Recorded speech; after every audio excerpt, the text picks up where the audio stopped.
तो नमस्कार, आप सभी का स्वागत है हमारे चैनल भोजपुरी पेज में। और मैं हूं आप सबका दोस्त भाई अजीत यादव। दोस्तों, टुनटुन यादव जी का कल आ रहा है एक बहुत ही जबरदस्त बवाल स्पेशल अहिरान सॉन्ग। दोस्तों, गाने का ऑफिशियल पोस्टर रिलीज कर दिया गया है और गाने का नाम दिया गया है यादव जी के नमरी धर।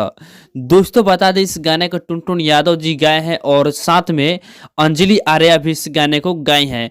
दोस्तों, ये गाना इतना ज़्यादा मज़ेदार गाना है कि जब भी इस गाने को रिलीज़ किया जाएगा तो ये गाना काफ़ी ज़्यादा दर्शकों को पसंद आने वाला है।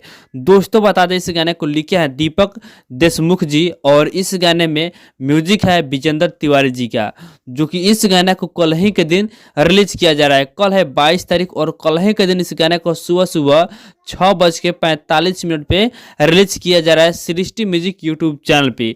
तो कल आप लोग तैयार रहिएगा इस गाने को सुनने के लिए। और आपको बता दें कि इस गाने को डायरेक्ट वीडियो सॉन्ग के साथ में रिलीज किया जाएगा, जिस वीडियो में आप सभी को टुनटुन यादव के साथ रानी एक्ट्रेस जी दिखने वाली है। तो दोस्तों, कल आप लोग तैयार रहिएगा इस गाने को सुनने के लिए सृष्टि म्यूजिक यूट्यूब चैनल पे सुबह 6:45 पे। तो अभी का यही अपडेट है। इसके बारे में क्या कहना चाहते हैं कमेंट बॉक्स में अपना राय जरूर बताइएगा।